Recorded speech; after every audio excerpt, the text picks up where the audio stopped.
kandi ngeno amazina uko wagambaje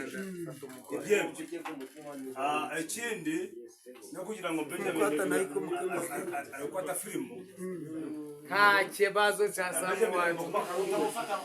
Samu wacu Benjamin gumba karuru yoba indetse ukamfatanye nyine Samu wacu ukiraho ngaho abukeye umusaza Samu wacu kandi twaje hano muhiya ntabwo nishaka ngo uneberaza ubaye iki duhuriraga hano buri munsi nuko emission Victor yavuze ntabwo nazaga hano kubera ndi gushaka ruzi so none iyo mpamvu ntabwo yabikomeye cyane ariko ndazaga kugera hano kajya gushaka ruru uko bimeze akaruru kacu kariho iminsi 14 kuwa 4 next week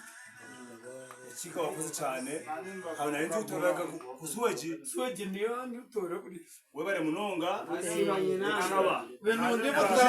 nakushigereza uzampa rubu yumanya ntuwakasaba benundi batamanya amasomo so now bullet say icara mu kiga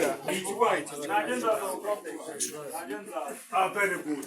kandi wewe nagiye mu wawe sanabishishira cyane mu kibeshe ngezemo nsanga utarimo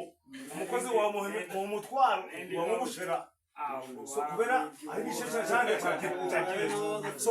wagiye wawe se none mutware ngira ngo Benjamin ayikutishanyo ariko none ahanga ko twaturi kwende kandi tugushima cyane mu kibeshe nabisobanuye uko ibyo twakoze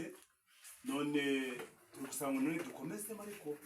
icara tukasanga byibesho aje parliament kandi nanje zingo ndanyuramo kuwa 4 mwese mumfashije ngira umusaza mumfashije zanyuramo mutamfashije ariko tukasango zingo nzakora iki zanyuramo ndi kubasaba habagereje kubana Ndio ngende unarebo ndiwe gese vayo uyu bamwita T Benjamin mwana w'ishuri wanje so uyu munsi twagize unarebo yaje umuso by God's grace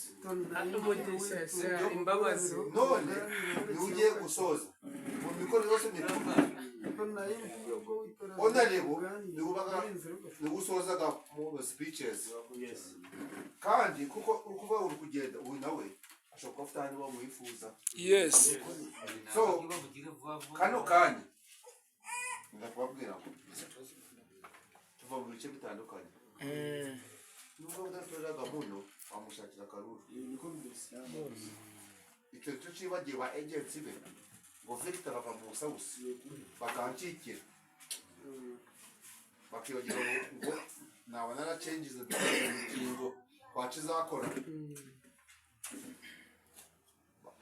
barancikira bararangiza so members kamara bashire n'abandi baje mu rugo rwanje duwadi niho waza wakoze ku